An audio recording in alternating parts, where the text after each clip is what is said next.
Hello everyone, আসসালামু আলাইকুম। সবাই কেমন আছেন? অনেক দিন পরে একটা ভিডিও নিয়ে আপনাদের সামনে হাজির হয়েছি। আমার ভিডিওগুলো রান্নাবান্নাগুলো যদি ভালো লাগে অবশ্যই লাইক কমেন্ট শেয়ার করবেন এবং ইউটিউব চ্যানেল থেকে দেখলে সাবস্ক্রাইব করে দিবেন। আজকে আমি রান্না করছি একটা পাকিস্তানি কড়াই গোশত নবাবী একটা রান্না। এটা যখন আমি মুম্বাইয়ে ছিলাম তখন আমি এরকম করে রান্না করেছি। সবগুলো উপকরণ আমি একে একে বেটে নিব। নগদে এটা বেটে রান্না করলে আপনার এত মজা হয়, আপনারা চেষ্টা করবেন।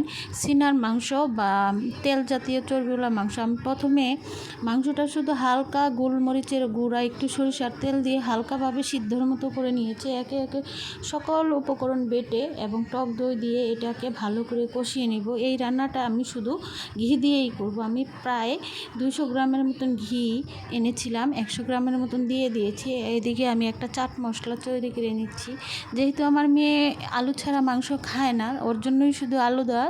আপনাদের ভালো লাগলে আলু দিবেন, না ভালো লাগলে না দিবেন। তবে শেষে এত মজা হয়েছে এই লেবু স্লাইসগুলো। যখন আমি প্রথমে এই রান্নাটা করছি ভেবেছিলাম যে লেবুগুলো ভালো লাগবে না, বিশ্বাস করেন মাংস থেকে লেবুগুলো এত ভালো লেগেছিল। আমার রান্নাটা যদি ভালো লাগে অবশ্যই কুরবানির ঈদ সামনে আসছে, আপনারা এইভাবে পাকিস্তানি কড়াই গোশত রান্না করে খাবেন। শাহীন নবাবী পাকিস্তানি কড়াই গোশত দেখতে যেমন লোভনীয়, খেতেও তো এরকম মজা।